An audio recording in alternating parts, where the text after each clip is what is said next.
இன்னைக்கு கொழுவா பீரை பத்திச்சது பண்ண போறேன். நெத்திலி மீன் தான் இங்க கேரளால கொழுவான்னு சொல்லுவாங்க. நெத்திலி கொஞ்சம் அவியல் ஸ்டைல்ல பண்ண போறோம். ரொம்ப சிம்பிளா ஈஸியாவே பண்ணலாம். இந்த கேரளா ஸ்டைல் ரெசிபினா எப்படி செய்யறேன்னு பார்க்கலாம்.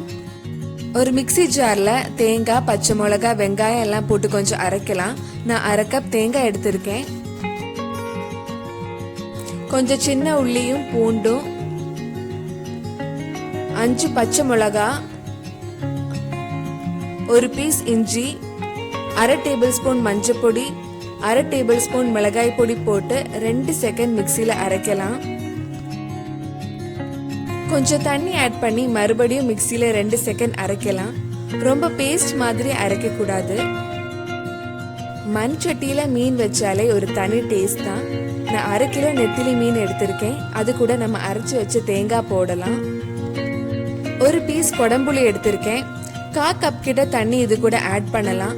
நான் கொஞ்சம் தண்ணி இப்ப ஆட் பண்ணிட்டு நல்லா மிக்ஸ் பண்ணதுக்கு அப்புறம் மறுபடியும் கொஞ்சம் தண்ணி ஆட் பண்ண போறேன்.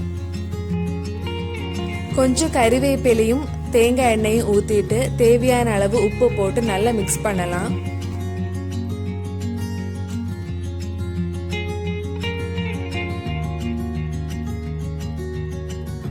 நல்லா மிக்ஸ் பண்ணதுக்கு அப்புறம் இன்னும் கொஞ்சம் தண்ணி ஆட் பண்றேன். டோட்டலா 1/4 கப் தண்ணி ஆட் பண்ணியிருப்பேன்.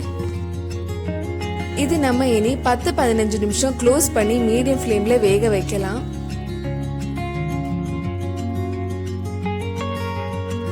நடுவுல கொஞ்சம் கிண்டி விட்டுக்கோங்க. க்ளோஸ் பண்ணி வேக வைக்கிறனால மீன்ல இருந்து கொஞ்சம் தண்ணி வரும்.